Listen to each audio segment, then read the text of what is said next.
Annette Shirley Milton.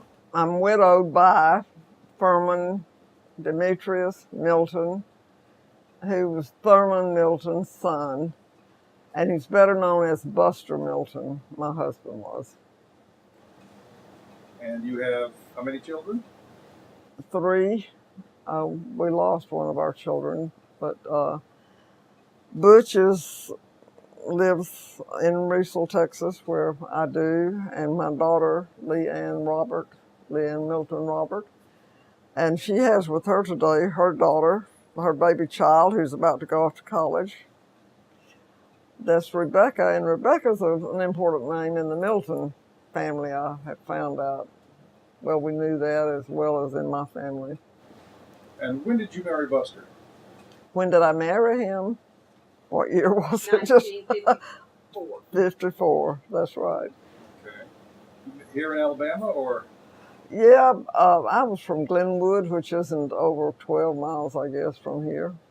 Glenwood, Alabama. And he went to Laverne's high school, and I did too, but not at the same time. He's 3 years older than I, so he graduated from high school in Laverne, and I went to school there. He went a year to Troy State, and his mother had to go to work for the first time to try to keep him in college, and he couldn't stand it. So he decided to drop out of school, join the Air Force. But before he went to the Air Force, we were married. I went to summer school and got the credits to finish high school because I wasn't quite 18. And our kids have always thought it was funny that we planned to get married then, because had we not gotten married then, he would have been gone in the Air Force for 3 years. But married, it was only 18 months in Europe. So that was to our advantage. Just one of those things. But we were always planning, and that was a part of it, I guess, that we decided to get married quickly. But you both went on to college and became teachers. Yeah, he became an administrator more than a teacher, but he taught psychology, and he was always employed as student services people. He was dean of student services at 2 different community colleges. Community college opened the door for us. In Texas, that's where we both went to finish school, because he got an assistantship to help. It's really funny. He got $100 a month assistantship, and this was in the early 60s, and $100 a month GI Bill. So $200 a month got us through his doctorate and my master's. So that was a wonderful experience. $200 a month in the early 60s was good money. Well, it must not have been. I know exactly what it bought every week. It bought some stewed beef and some, about 4 different cheap meats. Oh, me. So, what memories do you have of this family, of this place? What memories do you Well, share? I never will get to know all of them very closely, because as everybody grows and the generations come along, then you can't keep up. And then, of course, Furman, Buster, died, and we haven't been every year since then. We live in Texas still, and we do come when we can, and this is the second time in 2 years that we've been, so that's been nice. It's just family. And Mr. and Ms. Milton were that way, and they were as good in-laws as anybody could ever have. I always thought Thurman Milton, my father-in-law, was the best man I had ever known. Wow. He really was a good man. And my husband has only one sibling, a brother, James. And he married Bobby, and Bobby and I have always been like sisters. We don't see each other very often, but we're really close. So I just like being in a big family, but the same used to be true in my family, but by the time I became an adult, the reunions had stopped as the older generation. So I miss that about my family.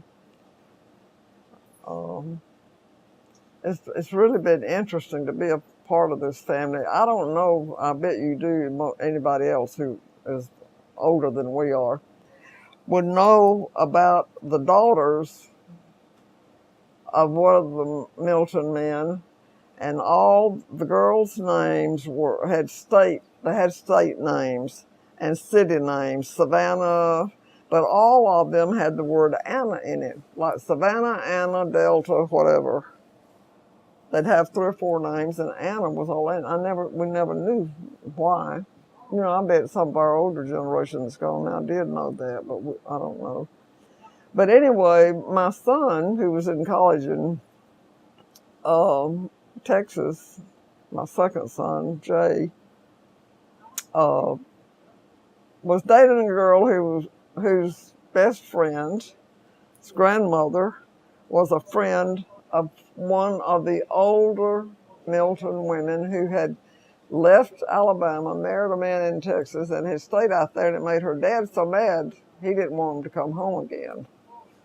But anyway, by this time, my husband had died, and I was on a trip down south of where we lived, near Normandy, Texas, is where the graveyard is, where that woman is buried. She married a Skane, and we all knew that. We knew the name. And sure enough, when I drove up to the cemetery, I knew exactly whose graves they were, because that was the oldest was in the cemetery, and they were made of concrete, old concrete. Looked, you could just tell they were old. And sure enough, there was her long Savannah Milton Skane's name. So I did take pictures of that, and I have copies of it. And the woman who was here earlier wants a copy of it. Wow. Yeah, that was an incredible thing to have happened. And I have been glad that our children have always wanted to come. The boys, Butch, the oldest, would give anything to be here, but he had to spend his vacation this year having surgeries, so yeah. But anyway, it's a good family, well known. I meet people every time I come whom I've never heard of nor seen, and it's somebody really closely related. And I think Becky Johnson, she has been wonderful to let them continue the fish fry. We don't ever talk about the history of the fish fry, but it's well over 100 years that it's been going on, is what I understand. Is that correct? Dempsey told me, and I've got it on videotape, it started in 1932. Well, that's older than me, and I'm 81. So it's 32. How old does that make us? I mean, which one is this? It's like 80-something. Well, 32 from 86 years. It's 86. This is the 86th year that's been going on. That's according to Dempsey. And Dempsey's long gone now, of course. But I filmed him in '82, and he said 1932 is when this started. But he was one of the ones that was active in it. Yeah, very. Yeah, he was close. Well, that's such a part of history also. The Milton that raised his family here, what was it, 10 children or 11 children, had lots of employees on the place, and once a year he treated them to a fish fry, and it was always around July 4th. But the history of that, it's remarkable that a family this large and extended has kept something up for so long. But part of it has to do with, I think, the place. It's a very special place.